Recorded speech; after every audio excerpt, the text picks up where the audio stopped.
Hey everybody, welcome back. Got another installment of my 70s series of the week.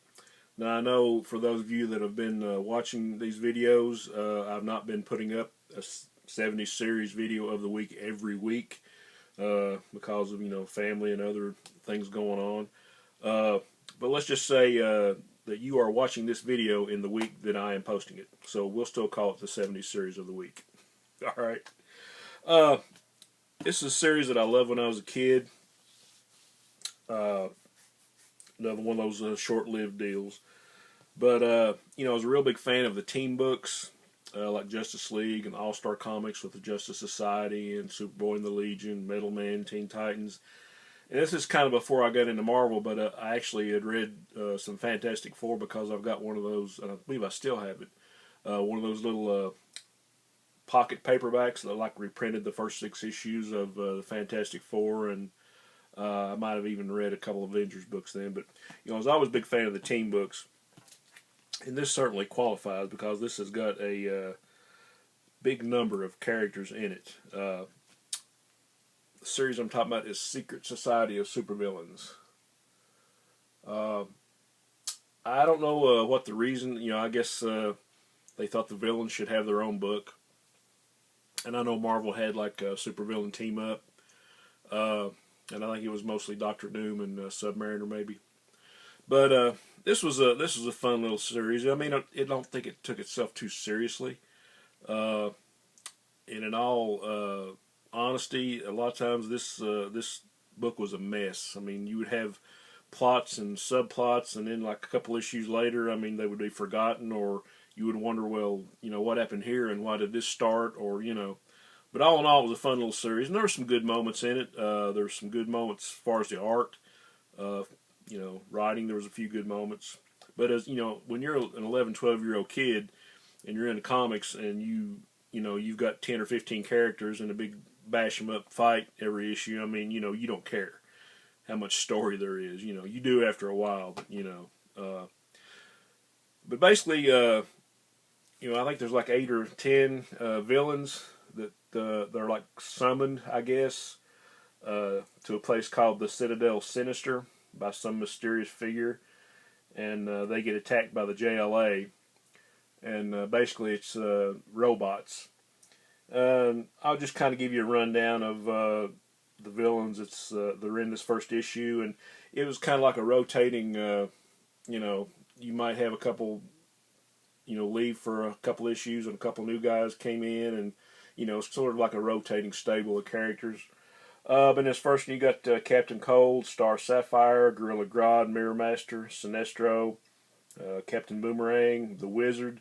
I guess the Wizard, that would be like a JSA villain. He was from Earth 2, but for some reason he was on Earth 1, in this pre-Crisis series. Shadow Thief, that was an old Hawkman villain. Copperhead. And actually, the Manhunter, if you guys remember, and I'm sure most of you do, the Manhunter series that ran in Detective Comics that Archie Goodwin and Walt Simonson did, one of my all-time favorite comic series. The Manhunter actually shows up in this issue, and he's the one that actually summoned them, and he set the robot JLA against them, to test them, I guess. And actually, at the end of the Manhunter story, everybody that's read that knows that Paul Kirk, the Manhunter, got killed, but there were clones. And so this is a Manhunter clone. This is a Paul Kirk clone. And so I guess he secretly, summons them and, just to test their metal or whatever. And he mentioned there's some kind of mysterious benefactor that wants to gather them all together, but you don't find out what it is in this issue. But you got a great cover by Ernie Chan here. I think Jerry Conway did the script. Pablo Marcos. And it's kind of funny because I know you mentioned Pablo Marcos, and he, you more or less think of him like doing a lot of the horror stuff and Conan and sword and sorcery and fantasy stuff. But he did do a few superhero and books and stuff like this. He did this, and he did an issue of Freedom Fighters. He did when they restarted the Teen Titans. He did the first issue of that. So he just kind of dipped his toe into all of them. But for some reason, I really liked his art on the heroes. But it's Marcos and Bob Smith, who I really liked as an inker. But a cool little book. Okay, issue 2. I really like this one because you see like the first reappearance of Captain Comet, who was one of my favorite characters from Mystery in Space and Strange Adventures. Probably hadn't been seen since the Silver Age, and he kind of reappears, and they, they kind of retell his origin, and I think they maybe retell Sinestro's origin in this too. But something else to note about these books: there's always like a hero comes in and stays for an issue or 2 or 3, and then after that there'll be another hero come in or another character. But he mistakenly, he's been away from Earth for 15, 20 years or whatever. But he comes in and he sees Green Lantern fighting a couple of the villains, and so he mistakes them, for bad people. And then later on, he finds out, that they're not who they say they are. And he actually kind of joins the secret society, because he's trying to figure out what's going on with them. But a great Dick Giordano cover. You got another character came in. If any of you guys remember the Royal Flush Gang, the character Hijack is in this one, and you find out who their mysterious benefactor is. It's Darkseid. So you fans of Kirby's Fourth World stuff, you got Darkseid and Calabac and Manus, and then once the society finds out that it's Darkseid, they want, okay, well, we're not going to have him control us. So it's all about them having a big slam bang with Darkseid and his minions the next few issues. So I think more Pablo Marcos art in this. Maybe Vince Coletta inked this. Maybe it was Bob Smith again. But anyway, on to issue 3. Great Ernie Chan cover. More Darkseid and the Fourth World characters going against the Secret Society. I think you got more Marcos art in it. I think Vince Coletta inked this one. You kind of had a rotating, as far as the writers, Jerry Conway, David Anthony Kraft, Bob Rozakis. You DC guys that remember him, there was like a little section in the back called, Direct Currents or DC News, whatever it was, and there was this little section called The Answer Man with Bob Rozakis. And they get these questions like, how many types of kryptonite are there, or, when did Superman come to Metropolis, and blah, blah, blah. But he was the guy that answered all the questions. But so he was actually one of DC's writers too. But a good little slam bang in this one. Like I say, you got some. So if you're a fan of the Fourth World and Kirby characters, this has pretty much got it all. Green Lantern's in this one again. Okay, issue 4, more of the same. Another Ernie Chan cover. Got an appearance by the Black Racer. There was just a gold mine came from Jack Kirby's mine. I think Pablo Marcos and Ernie Chan did the pencils on this, and I think Coletta did the inks. But you have the Black Racer. Green Lantern's in it again, Calabac, Manus. And we have an appearance in here talking about the Fourth World and Jack Kirby. You have a guy that kind of pops in every issue, every other issue, the Funky Flash Man. So everybody that followed the Fourth World stuff knows who the Funky Flash Man is. Funky Flash Man, excuse me. And everybody that knows that story knows that was a dig at Stan Lee. And he had his little minion called House Roy, which was a dig at Roy Thomas. So you see the Funky Flash Man and popping in and out of these issues, and he's trying to broker a deal with the society so they can mutually help each other. But a cool little story.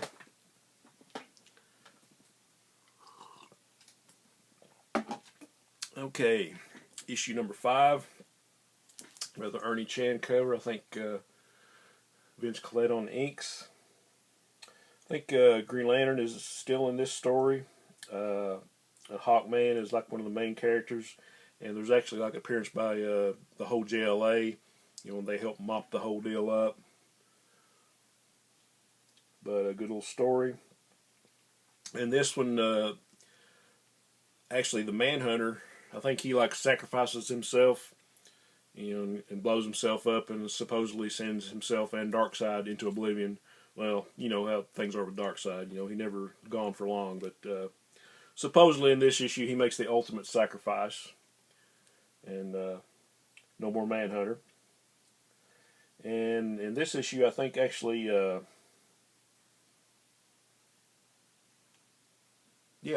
Captain Comet leaves. He figures out that the society's no good, and so it's basically him against the society. And every issue, another hero comes in to help him mop it up.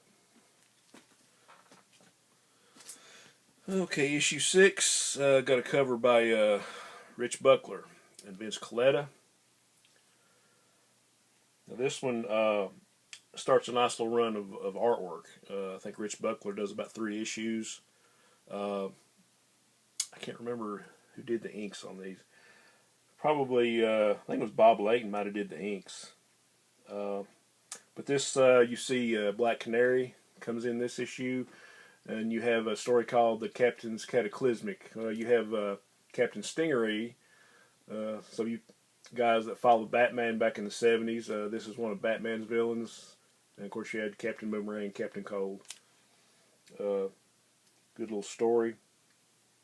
I think Hawkman and Green Arrow also make some appearances in this one. And for some reason, I think maybe a couple issues before this, they changed the name of their hideout or their headquarters from the Citadel Sinister to this Sinister Citadel. I don't know. But yeah, cool little book. Actually, I got my original copy, my reader copy, just kind of show you some of the art. Rich Buckler. Let me find a couple good pages here. And here you kind of have a little insight into Adam Blake, a.k.a. Captain Comet. Meets a girl called Debbie, and I think in another issue you met a girl named Camille. And basically they were the same person, and she turns out to be Star Sapphire, the Green Lantern villain, who originally was Carol Ferris. For you Green Lantern fans, got more funky Flashmen in this one. And then you have a mysterious guy at the end of this issue that wants him to do another job. Okay, and we go to issue 7. Nice little cover by Buckler and Joe Rubinstein. You've got Hawk Girl in this one. I think Batman shows up, and you see Superman, but it's not really Superman. It's an actor called Gregory Reed. Now, people that read Superman in the 70s will know who that is. Gregory Reed was actually an actor who starred on a Superman show, and he actually did all of his own stunts and super feats because Superman had given him a serum. So he would have superpowers for like however long, an hour or 24 hours or whatever it was. So this was actually the actor Gregory Reed. And we got, I think basically they wanted to send all the magical villains against Superman. You have the Wizard still. There's Felix Faust, the Mattermaster. And of course I think they're kind of disappointed when they found out it wasn't the real Superman. But another nice little book. And you find out that the guy that wants to hire him to do this job is Lex Luthor. Okay. Got issue 8. Another new hero pops in. Kid Flash shows up. We have a new villain, the Trickster. I think we got Rich Buckler, Bob Layton did the art again. Another Buckler and Jack Abel cover. I think there's actually a Superman and Batman and Robin flashback because they're going, I don't know if it's not the Sorcerer's Stones, but some kind of magic thing that they flash back to. And I think it's a flashback from like World's Finest Comics number 103 from, I guess back in the early 50s or something. But like I say, good, slam bang action. Issue 8. Issue 9, another Rich Buckler and Jack Abel cover. The Trickster is back with Kid Flash and the Creeper, one of my favorite characters. And I think it's more Rich Buckler, and I think Bob McLeod does the inks in this one.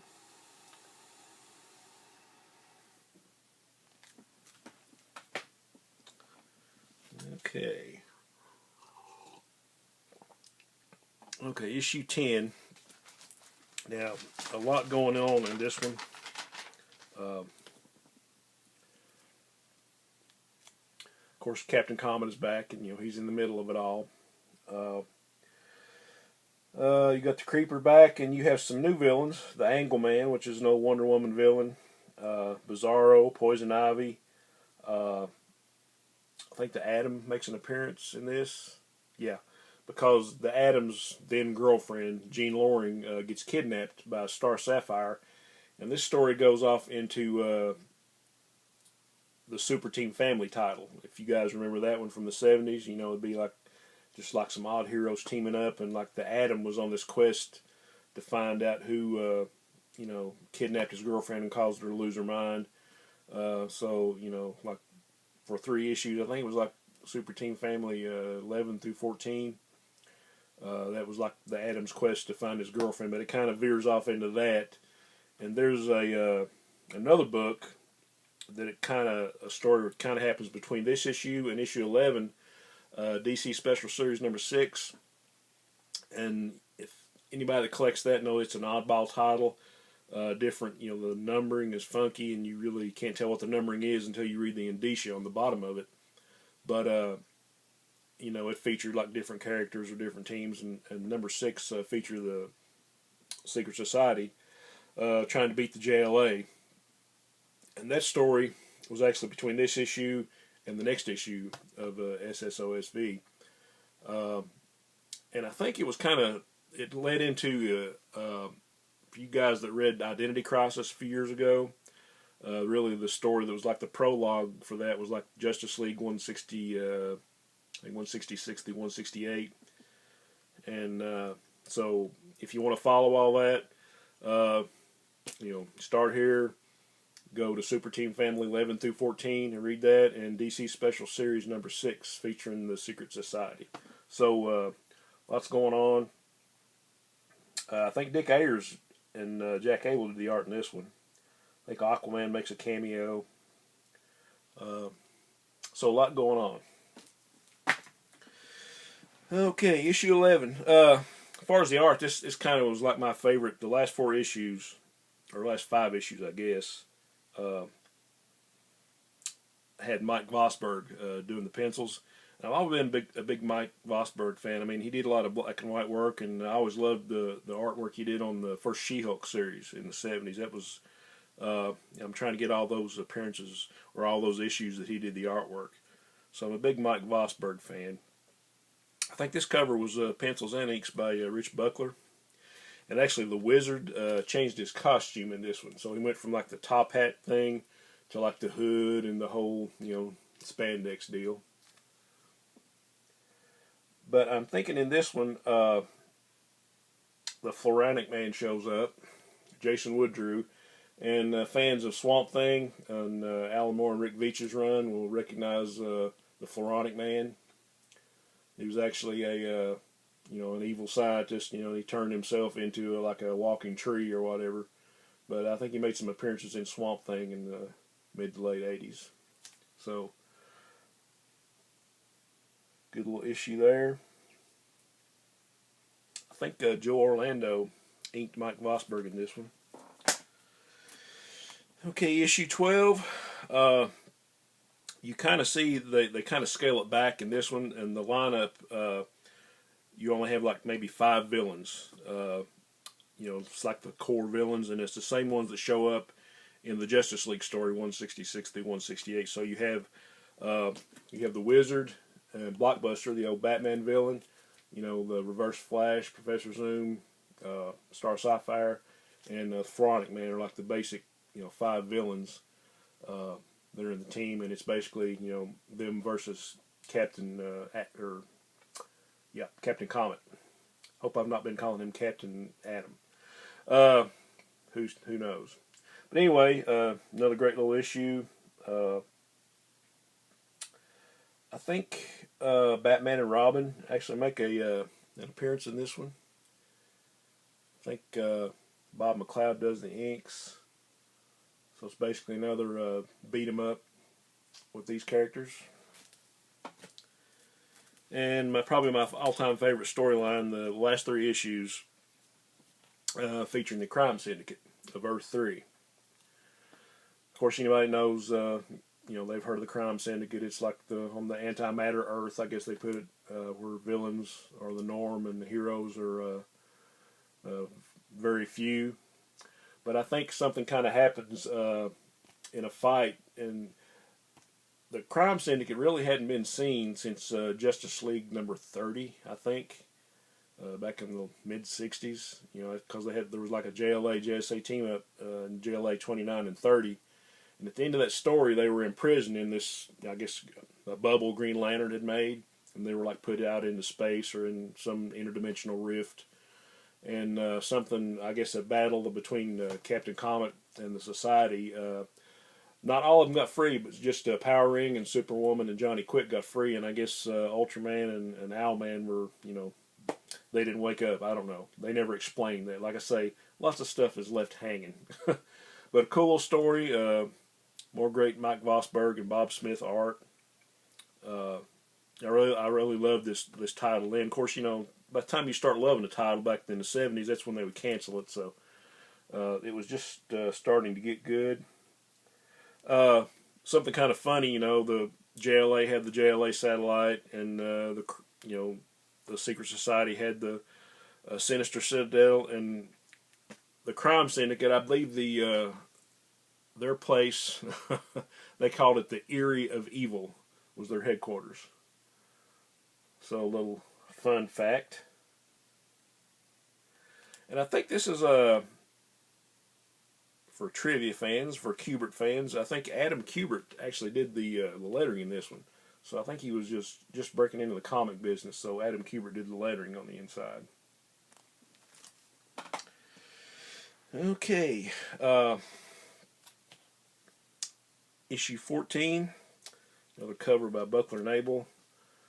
More Captain Comet against the Crime Syndicate. And I think the Society, they had something else going on where they were landing on Earth 2 and Captain Comet was on Earth 3. So, for continuity geeks like myself, I think the Wizard was like talking to some other villains, and they were like wanting to take down the Justice Society and all this, and it kind of leads into what goes on in the next issue. But another great little tale here.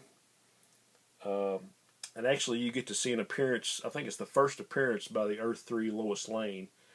And she's kind of got a crush on Captain Comet.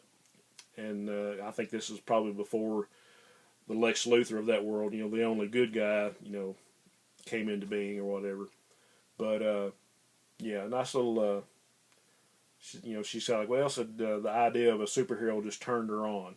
So it was kind of a cool little thing. Okay.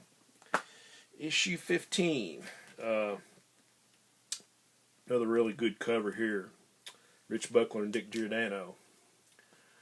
And you have the Society going against the JSA. You have the Golden Age Atom and Dr. Midnight.